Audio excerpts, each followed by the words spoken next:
One of the most precious beliefs of Jehovah's Witnesses is that they're part of God's organization. Now, God's organization exists in heaven. God's organization fights against Satan's organization because there are only two organizations in the world: God's organization and devil's organization. So if you're not in God's organization, then you must be in the devil's organization.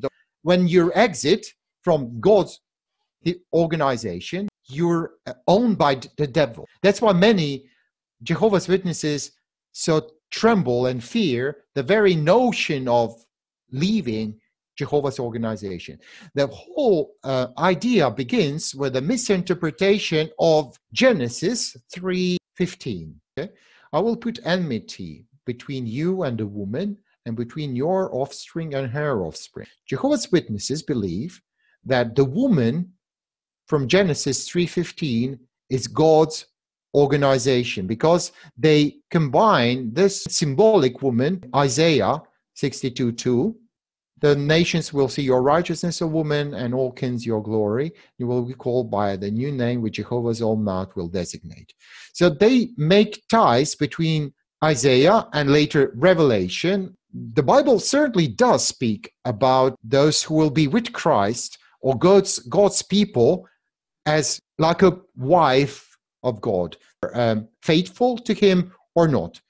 And sometimes the New Jerusalem is called the bride. So Bible does use that vocabulary. But does Genesis 3:15 mean that?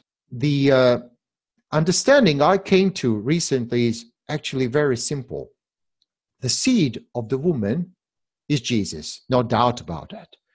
But he had to be human to crush Satan. He's the seed of a literal woman, born out of woman, in this instance, Mary.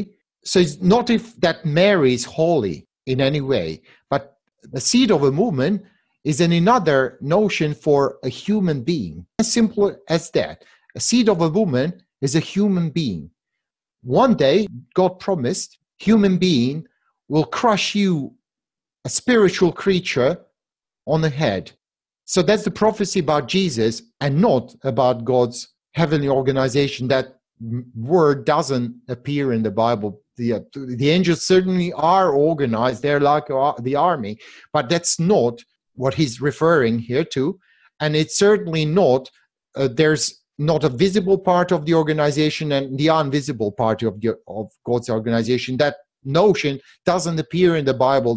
A reading into the scriptures of a concept that was understood, I believe, by Joseph Rutherford. He wrote a series of articles on the distinction between God's organization and the Satan's organization. But it gives this mystical understanding to Jehovah's Witnesses as them being part of something much greater than that they visibly see. However, the leading men of the organization are taking advantage of that notion, and they, in a way, put fear and make Jehovah's Witnesses stay in the organization because there are only two in the universe, either Satan's or God's.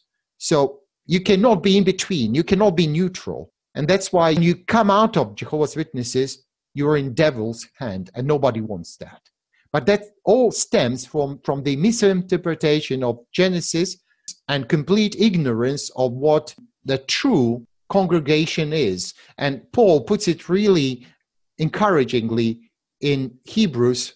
In fact, the whole context of the book of Hebrews is directed to the Christian Jews, or Jews that became Christians, who were in effect jealous of the visible system that was still there, that was distracting them reality from the real congregation, from the real facts.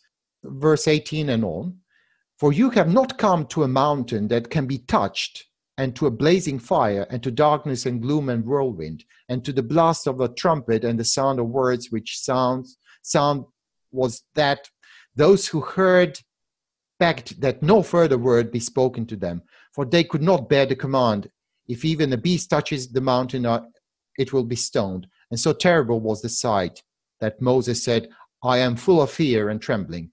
But you have come to Mount Zion and to the city of the living God, the heavenly Jerusalem, and to the myriads of angels, to the general assembly of church of the firstborn who are enrolled in heaven, and to God, the judge of all, and to the spirits of the righteous made perfect, and to Jesus, the mediator of a new covenant, and to the sprinkled blood, which speaks better than the blood of Abel. So Christianity is not a list of names here on paper or parchment.